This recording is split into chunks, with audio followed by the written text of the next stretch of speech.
अस्सलामुअलैकुम। क्या आपकी सेवियां भी पकाते हुए खीर बन जाती हैं? क्या आपकी सेवियां पकाते हुए चीनी पूरी नहीं होती? क्या आपकी सेवियां पकाते हुए उड़ती रहती हैं? तो इन तमाम मसलों का एक हल है। आज आप ये वीडियो स्किप किए बगैर देखें तो आपकी सेवियां भी इंशाल्लाह बहुत अच्छी और खिली खिली बनेंगी। ना ही उड़ेंगी, ना ही खीर बनेंगी और ना ही सेवियां आपकी ख़राब होंगी।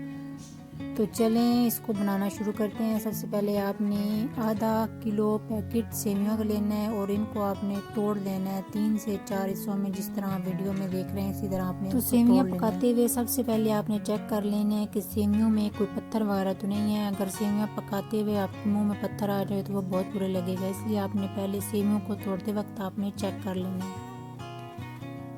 और अक्सर कई दफ़ा सेवियों में फंगस भी लगी होती है, तो अगर वो भी है तो आपने उसको भी निकाल लेना। याद रहे सेवियों को तोड़ते वक्त आपने कोई खुला बर्तन ही लेना है ताकि आपकी सेवियां उड़े नहीं, ज़्यादा ज़ाया ना हो। तो इसीलिए आपने कोई परात वगैरह या खुला कोई बर्तन लेना है जिसमें आपने सेवियों को तोड़ लेना है।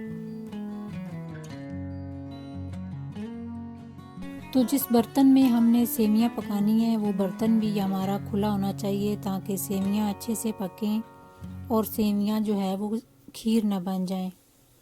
तो अब जिस बर्तन में हमने सेवियां पकानी है मैं सारी सेवियां उस बर्तन में डाल लूँगी और इन सेवियों को थोड़ा और तोड़कर छोटा कर लूँगी। अगर आप भी इस रेसिपी को फॉलो करेंगे तो आपकी सेवियां भी बहुत अच्छी बनेंगी। सबसे अहम स्टेप ये है कि जब हम जिस बर्तन में हमने सेवियां पकानी होती हैं, जब उसको हम चूल्हे पर रखते हैं और उसमें घी डालते हैं तो हमारी सेवियां उड़ती रहती हैं। तो आपने चूल्हे पर रखने से पहले आपने सेवियों में जितना घी डालना है आपने उन सेवियों में घी डालकर उनको अच्छे से मिक्स कर लेना है। इतना मिक्स कर लें कि सारी सेवियों पर अच्छे से घी लग जाए ताकि आपको पकाते वक्त कोई मसला ना हो। तो यहाँ पर मैंने आधा किलो सेवियाँ ली हैं और उसमें 4 टेबलस्पून मैं घी के शामिल करूँगी और इसको अच्छे से पहले चूल्हे पर रखने से पहले इसको मिक्स कर लूँगी।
तो यहाँ पर घी मैंने अच्छे से मिक्स कर लिया था और अब मैंने कढ़ाई को चूल्हे पर रख दिया है और चूल्हा बिल्कुल दम वाले फ्लेम पर रखना है और इन सेवियों को आपने 20 मिनट तक हल्की फ्लेम पर भून लेना है, यहाँ तक कि इनका कलर गोल्डन ब्राउन हो जाए।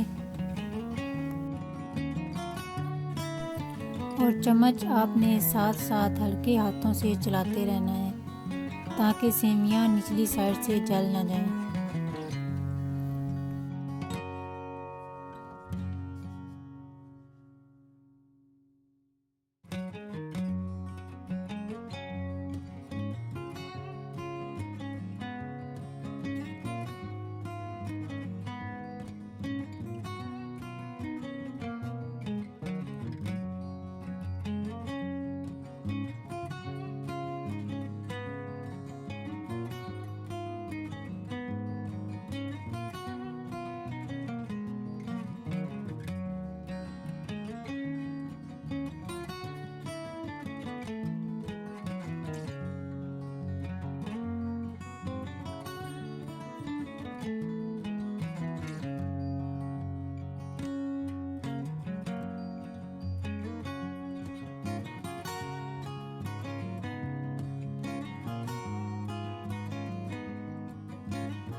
जब सेवियां अच्छे से भुन जाएं तो आपने इसमें 3 कप पानी शामिल करने हैं।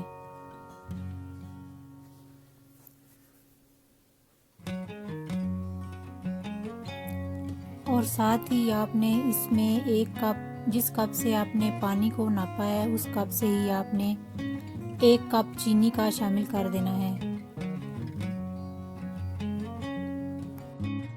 और यहाँ पर अब आपने आंच थोड़ी सी तेज़ कर देनी है ताकि पानी खुश्क हो जाए। जब सेवियों में से पानी खुश्क हो जाए तो आपने इसे 20 से 25 मिनट के लिए हल्की आंच पर दम लगा देना है ताकि सेवियां अच्छे से पक जाएं। दम लगाते वक्त बर्तन के नीचे तवा रख लें और उसको गर्म कर लें। उसके बाद आप सेवियों को दम लगा दें। इस तरह सेवियां नीचे से जलेंगी भी नहीं और अच्छे से दम भी लग जाएगा और सेवियां अच्छे से गल जाएंगी।